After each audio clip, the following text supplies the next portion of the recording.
Hello दोस्तों, स्वागत है मेरे यूट्यूब चैनल में। और रिफंड सीरीज़ के वीडियोस में आज मैं नेक्स्ट वीडियो लेके आ गया हूं। और आज हम लोग डिस्कस करने वाले हैं बहुत ही इंपॉर्टेंट टॉपिक, जो कि हम लोगों को सभी को पता है। बहुत सारे टैक्स पेयर क्या करते हैं, erroneously refund application for a particular period के लिए नील फाइल कर लेते हैं, लेकिन उस पर्टिकुलर पीरियड के लिए उनका कुछ रिफंड का अमाउंट बनता है, जो कि अनयूटिलाइज आईटीसी होता है या इन्वर्ट रेटेड रिफंड हो सकता है। इस तरह के कुछ रहते हैं, लेकिन since they have filed the refund application erroneously as a nil, so उस कैटेगरी में वो फाइल तो आप कर नहीं सकते हैं। तो उसके पास क्या ऑप्शन बचता है? तो गवर्नमेंट इसी प्रॉब्लम को सॉल्व करने के लिए सर्कुलर नंबर 110 2019 में लाया था, जिसमें कि गवर्नमेंट ये बोलता है कि बहुत सारे टैक्स पेयर ने उनके पास एक रिप्रेजेंटेशन सबमिट किया था, जिसमें बताया था कि हम लोग erroneously refund application for a particular period के लिए नील फाइल कर लिए थे, बस उस पर्टिकुलर पीरियड में मेरा रिफंड बनता है। बट हम लोग नील फाइल कर लिए थे, तो अब हमारे पास क्या ऑप्शंस है? तो गवर्नमेंट उसी प्रॉब्लम को सॉल्व करने के लिए सर्कुलर नंबर 110 लाया है, जो कि 2019 में 3 अक्टूबर 2019 को आया था, जिसमें कि गवर्नमेंट ये बोलता है, ये आप लोग देख रहे होंगे, इसमें ये गवर्नमेंट बोलता है कि eligible to file a refund application in form RFD 01 for a period and category under which a nil refund application has already been filed. Means अगर कोई टैक्स पेयर एक पर्टिकुलर पीरियड के लिए नील रिफंड एप्लीकेशन फाइल कर लिया है, तो वो फ्रेश एप्लीकेशन ऑफ रिफंड डाल सकता है। बट वो जो फ्रेश रिफंड एप्लीकेशन वो डालेगा, उसे वो उसके लिए कुछ कंडीशंस फुलफिल करने होंगे। वो कंडीशंस उनको फुलफिल करने होंगे, जो कि इस सर्कुलर में यहाँ पे दिया हुआ है। और ये बेसिकली 3 कैटेगरी ऑफ जो रिफंड के हैं उसी में वो फाइल कर सकते हैं। फॉर एग्जांपल, मैं एक एग्जांपल के साथ इसको सॉल्व करता हूँ। जैसे कि मान लीजिए मेरा इन्वर्ट रेटेड रिफंड था for the period January 22 to March 22 का। इस पीरियड में हमने क्या किया, गलती से मैंने नील रिफंड एप्लीकेशन फाइल कर लिया, बट इस पीरियड में मेरा इन्वर्ट रेटेड रिफंड था कुछ। तो अब मेरे पास क्या ऑप्शन बचता है, मैं कैसे इसका रिफंड एप्लीकेशन फाइल करूंगा? तो बहुत सारे आप लोगों में से बहुत सारे लोग जानते होंगे, आप बोल सकते हो कि आप रिफंड एप्लीकेशन को विड्रॉ कर लो। लेकिन अगर आप किसी पर्टिकुलर पीरियड के लिए अगर आप रिफंड एप्लीकेशन अगर नील फाइल करते हैं, तो आप उसे विड्रॉ नहीं कर सकते हैं।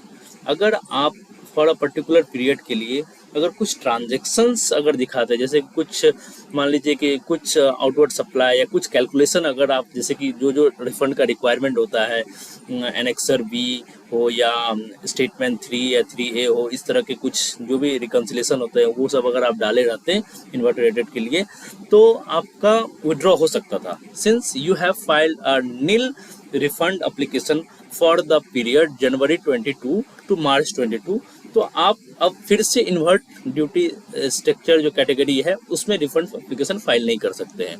तो गवर्नमेंट इसी प्रॉब्लम को सॉल्व करने के लिए सर्कुलर नंबर 110 लाया, और उसमें गवर्नमेंट ने ये बोल दिया कि आप लोग फाइल कर सकते हैं fresh refund application for the same period, but इसका कैटेगरी आपका एनी अदर कैटेगरी बोल के होगा। एनी अदर कैटेगरी में आप फाइल करोगे रिफंड एप्लीकेशन। जो भी डॉक्यूमेंट रिक्वायर्ड होगा, आप एक तरह से एज्यूम कर लो कि आप as a invert rated refund ही एप्लीकेशन फाइल कर रहे हो, या LUT का जो रिफंड होता है वही फाइल कर रहे हो। उसके लिए जो डॉक्यूमेंट का रिक्वायरमेंट होता है, जैसे कि एनेक्सर बी, स्टेटमेंट 3 और 3A, डिफरेंट टाइप्स के रिकोज होते हैं, 3B वर्सेज 1 वर्सेज 3B, या जो भी आप आउटवर्ड सप्लाई किए हैं इन्वर्ट रेटेड ड्यूटी स्ट्रक्चर में देखा जाए, तो जो भी आपका जो इन्वर्ट रेटेड में जो फॉल करेगा, वो जो आउटवर्ड सप्लाई किए हैं वो देखना पड़ेगा। अगर LUT से किए हैं, तो जो भी शिपिंग बिल का जो भी डिटेल रहता है वो GSTR 1 में दिखाया है, तो उसको मैचिंग कराने के लिए जो भी रिकन्सिलेशन हम लोग बनाते हैं वो सभी रहे। EGM आपका दिख रहा है कि नहीं आइस गेट पे, इस सब से रिलेटेड जो भी आपका working as a normal LUT refund या इन्वर्ट रेटेड रिफंड के लिए जो भी वर्किंग्स आपको करना पड़ता है, जो भी ऑफिसर का रिक्वायरमेंट रहता है, वो सभी आपको अदर में भी जब आप रिफंड फाइल करेंगे for due to this error, वो भी आपको प्रिपेयर करना पड़ेगा और मैनुअली जाके ऑफिसर को एक्सप्लेन करना पड़ेगा।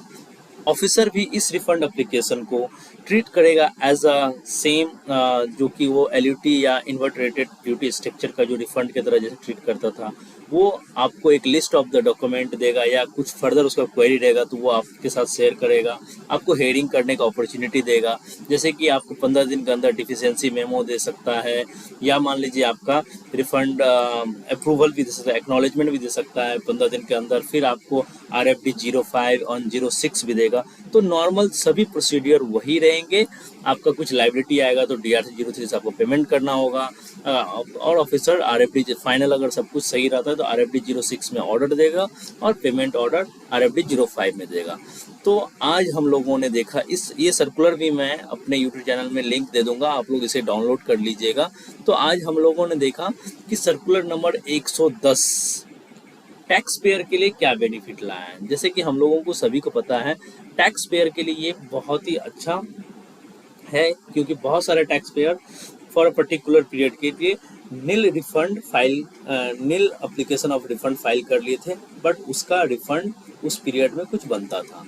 अब उसके पास क्या ऑप्शन है, वो क्या करेंगे, एनी अदर कैटेगरी में रिफंड फ्रेश रिफंड फाइल करेंगे फॉर द सेम पीरियड, और ऑफिसर से जाके मिलेंगे। ऑफिसर को सेम डॉक्यूमेंट, बहुत सारे डॉक्यूमेंट आपको यहाँ पे अपलोड भी करना पड़ेगा, और फर्दर प्रिंट आउट या बाय मेल ऑफिसर को सब कम्युनिकेट कर लेंगे।